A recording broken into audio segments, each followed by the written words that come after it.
Welcome to another edition of Crime News with Mark Solomon. It is Wednesday, July 7, 2021, and we've got a long episode, I think. Today we're going to be doing a few corrections up front, and then we're going to be doing a fairly in-depth speculation episode. I've taken a lot of the comments from the viewers, and we're going to go over them one by one.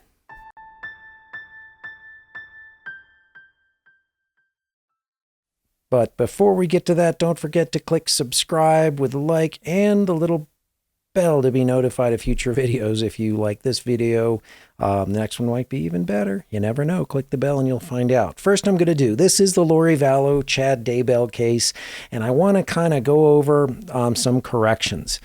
Number one, I did this in yesterday's video, and not as many people watched yesterday's video on a different subject, not the Lori Vallow case, so I wanted to go over it today. Hopefully more people will see this, and I will not have to respond to it in as many comments. But naloxone and naloxone was found in Alex Cox's blood, and I had speculated that it might have been for some sort of substance use issue. Naloxone is Narcan, which is administered through the nose. EMTs or paramedics do this if they even suspect opiates might be an issue.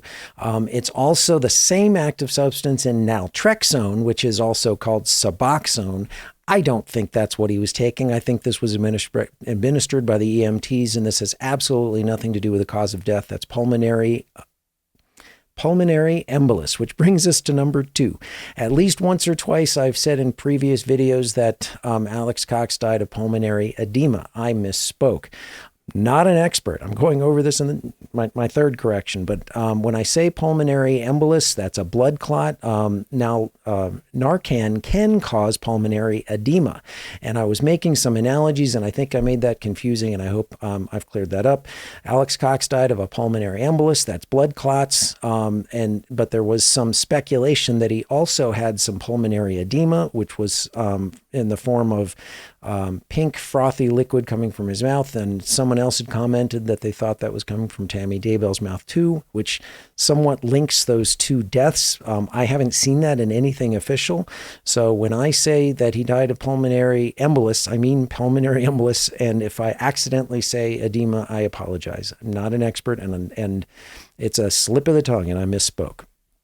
Also today, not a medical expert, so, I'm not a scientist. It's easy sometimes to get these terms mistaken. I hope you forgive me. I, in the past, have been referring to Wikipedia articles to explain concepts. I do not use them for foundational research. I use them to get off the ground and to explain things, concepts, basic ones in these videos, but just like any encyclopedia, not a good source, so I'm going to stop doing that, and I appreciate the viewers who called me out on it. Easy enough. Next thing I wanted to talk about was the difference between criminal competency and criminal responsibility. These are two very different things. So while Lori Vallow is currently under restoration at a mental health facility, I think it's through Department of Corrections in Idaho, she is, nobody has said anything about criminal responsibility. Criminal competency is the ability to stand trial, the ability to understand the charges, the roles of all the players involved, the judge, defense attorney, prosecutor, and to be able to assist in one's own defense. That's something that can be restored, and once restored, the trial resumes. So in other words, that's where she is now. Nobody has said anything about criminal responsibility. That's where you're not responsible for your conduct. And I had a couple of viewers comment that, she should be held. She was perfectly sane when she committed these terrible acts.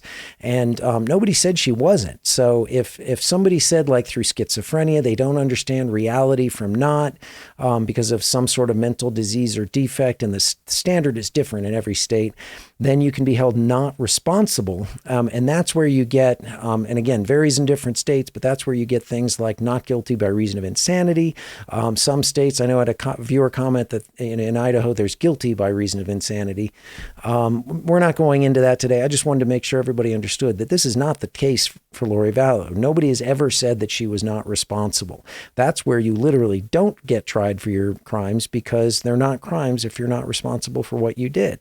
I know I've had clients who are not responsible, and these folks are truly sick, and they acted out of total insanity at the time of the crime. And that's, again, not the Lori Vallow Daybell case. So the rest of the bulk of today's episode is going to be what I'm calling the special speculation episode on Alex Cox and his death.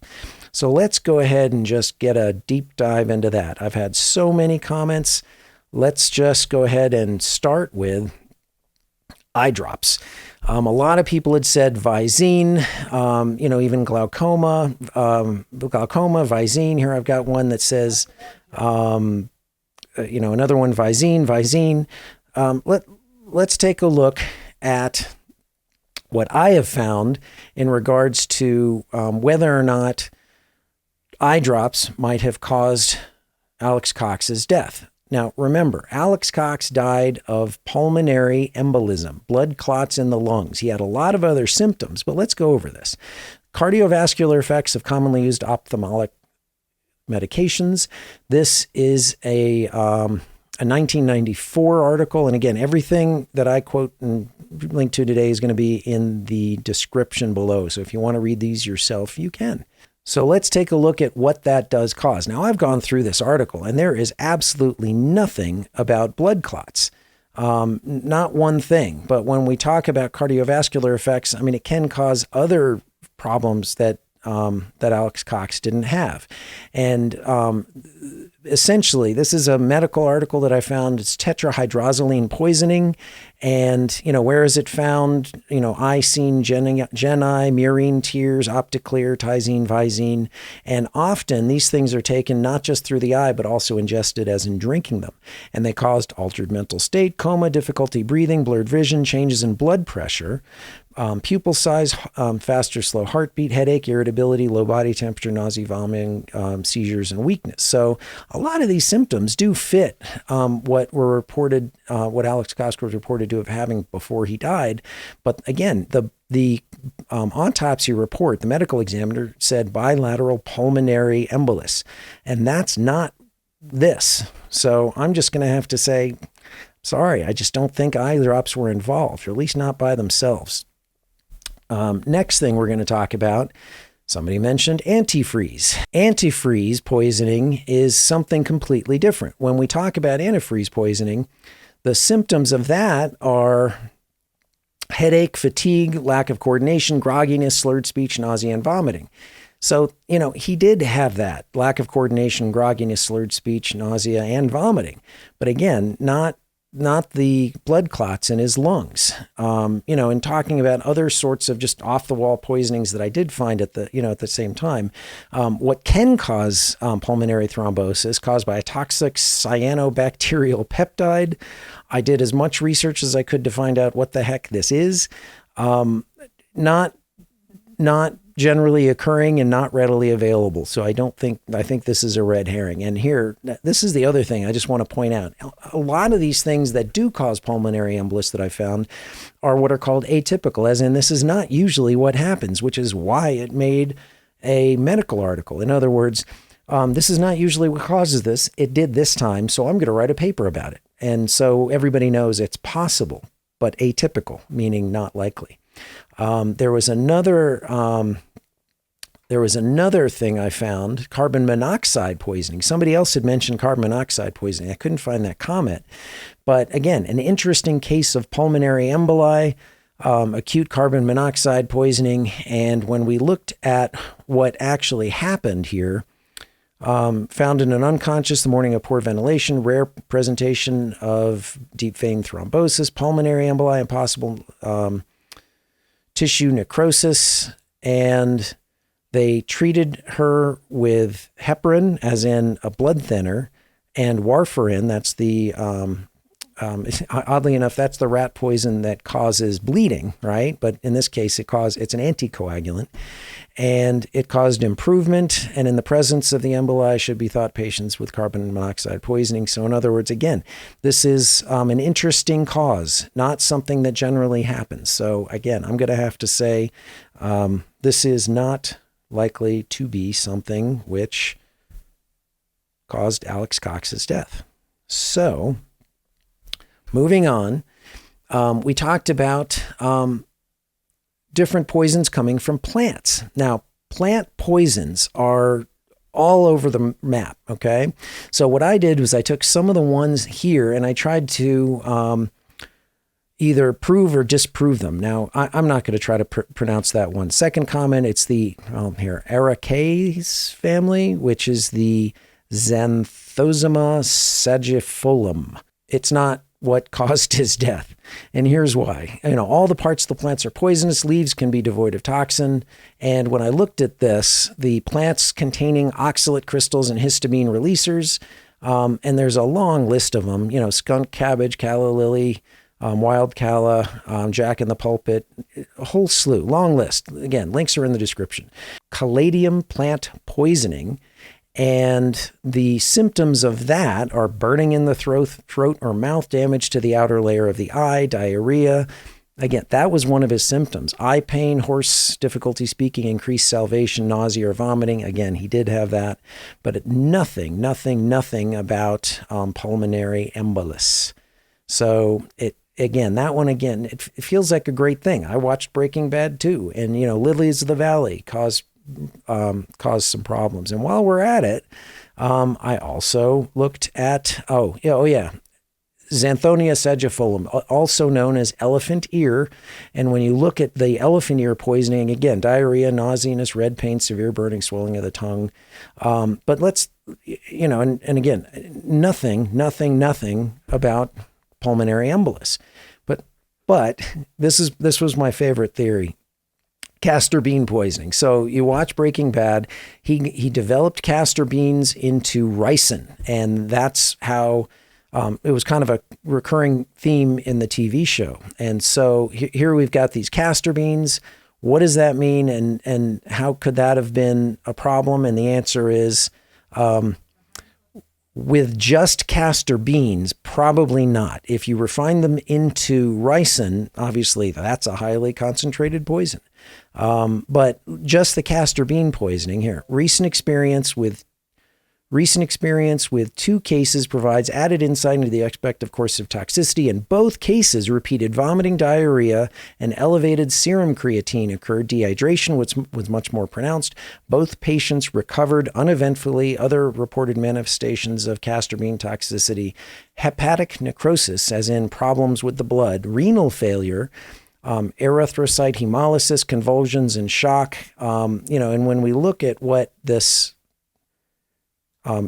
erythrocyte hemolysis is, it's literally just where the blood cells kind of explode, spilling their contents into the rest of the blood, but it does not, at least in these cases, did not cause death.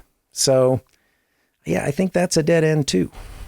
Last thing we started to talk about was some of the other things that were going on at the time of Alex Cox's death. Like, for example, like this viewer talked about the body to dispose of all toxins from alcohol through many different poisons that would make the vomiting and diarrhea symptomatic of most poisonings.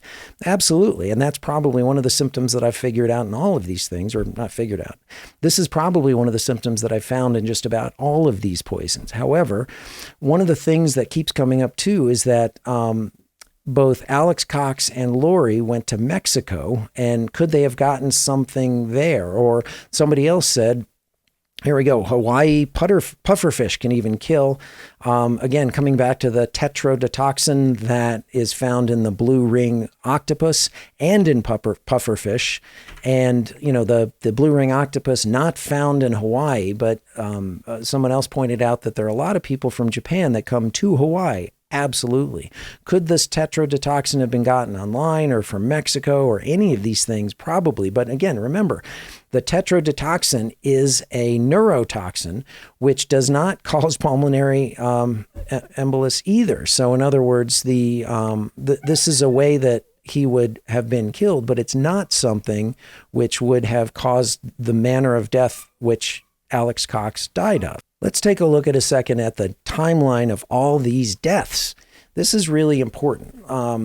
Joseph Ryan, Lori's, I think, fourth husband, died on April of 2018. Charles Vallow was killed by Alex on July 11, 2019. At least we thought, obviously those new reports were just released last week. Tylee, September 9, JJ, September 23, Tammy, October 19. And Alex Cox died December 12, just a day after they exhumed Tammy Daybell's body. All of these deaths, this was put together by a viewer, and, it's just so suspicious. It's like the trail of bodies that follows Lori Vallow and Chad Daybell. And remember, it was, I think, a week after Tammy Daybell died that Chad and Lori got married and moved to, or at least went to Hawaii. I think they got married in Hawaii there. Don't quote me on that. But that's pretty telling. That said, if Alex Cox had been poisoned, the only person who was there in Arizona to carry that out was his wife at the time, Zalema. And the only other explanation was that he committed suicide. And, I put in comments about, a couple dozen times. That's one heck of a way to go. And, you'd have to be one heck of a zealot to give yourself enough poison, or the right type of poison, to give yourself a pulmonary embolus. That's just, from what I understand, an absolutely horrible way to go. That's just an absolutely horrible way to go. And so when you look at the notion that they did have that cult aspect to this case, the idea that Alex was apparently the muscle for Lori, and doing, the dirty deed of trying to shoot Tammy, and then actually shooting Charles Vallow, her husband. And then, the idea that he was the loose end that they needed to get rid of before they went off and had their new lives together. Was he murdered by Zalema, or was he ordered to commit a ritual suicide of some kind? And if so, did he have the ability to do it using something that he got in Mexico or locally?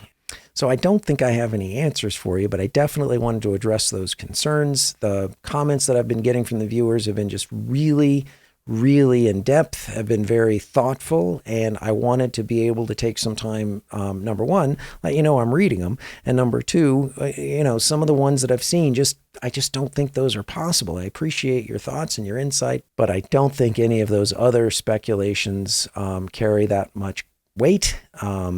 Again, links are all in the descriptions if you want to look at them yourself. That is the video for today. Thanks for watching. If you have any thoughts, issues, or comments, I'd love to hear them. Put your comments in the comments below, and I will be here to read them. Thanks again for watching.